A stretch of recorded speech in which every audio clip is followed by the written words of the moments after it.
Now, just a brief look at Africa's potential. You find that Africa owns 40% of the world's hydropower potential. The DRC alone is the third highest average potential of hydropower output in the world after China and Russia. Yet only 2% of this has been fully developed.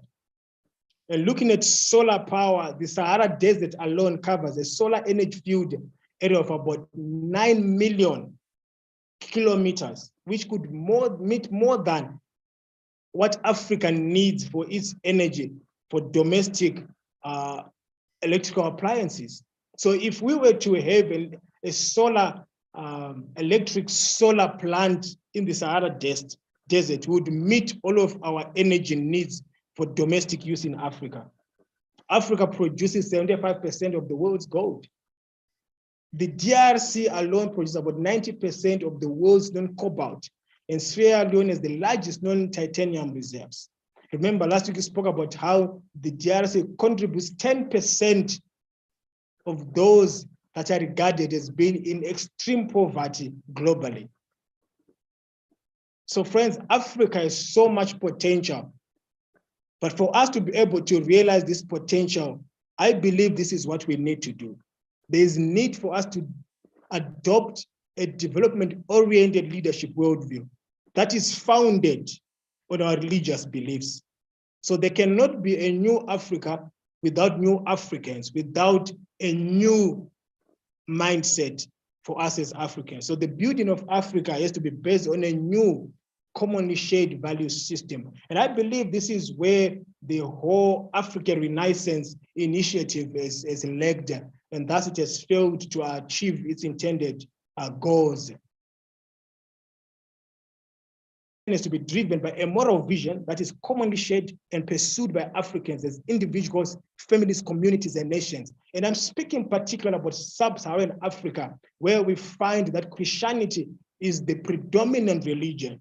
So as we get to have our society's moral vision being informed by our Christianity, I tell you, the better place we become for us to take our rightful place in as far as the global landscape is concerned. So positive values for Africa's development should be those that promote the well-being and work for the common good of the people without sacrificing individual interests.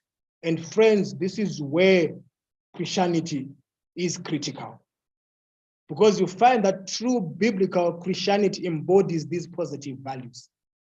So as we allow, or as we begin to enact and to live out true biblical Christianity as Christians, we begin to impact the moral and ethical social fabric of African society, which I believe has been the missing link as far as the development agenda for Africa is concerned. Thus, Africa continues to be plagued by corruption at all levels of its economies. Africa continues to be plagued by corruption. So we need to adopt a true biblical Christianity, true biblical Christian leadership worldview.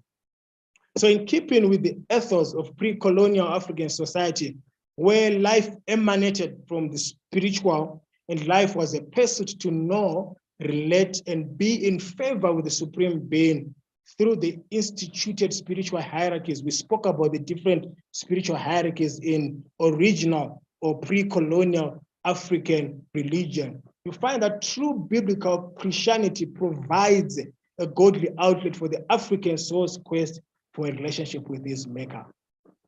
Pentecostalism, our current Pentecostalism has been characterized mostly indeed by the evident manifestation of spiritual power.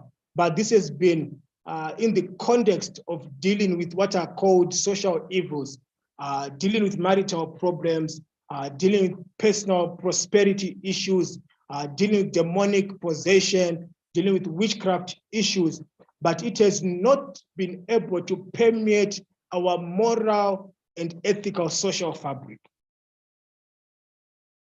So you find that our Pentecostal Christianity has failed to impact our society in as far as our moral ethical conduct is concerned, to the extent that it begins to inform how we run our economies and inform how we even do our politics. So the traditional African religion had indeed been just a custodian for the Africans until such a time that God would reveal himself to the African. I believe that God has been revealing himself to different peoples at his own appointed time.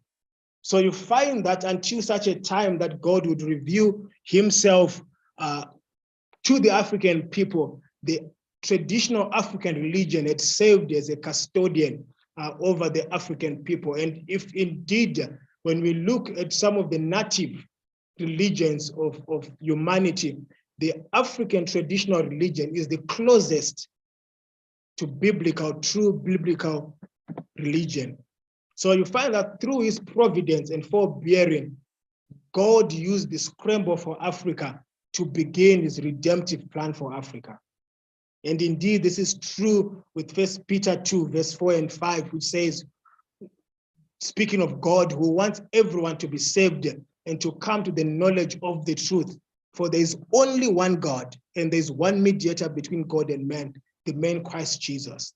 So it was through the scramble for Africa that God also then instituted his redemptive plan for Africa. But then, of course, we know that the sinfulness of man, the sinful nature of man, also then corrupted that whole initiative. And that's why we then ended up having colonial Christianity, which in many ways undermined God's redemptive plan.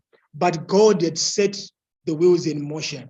And as Africa gained its independence politically, you find that also Africa gained its independence spiritually, because Africa could also now have access, direct access to the revelation of God, as God revealed himself to the African people through local native Africans over the century.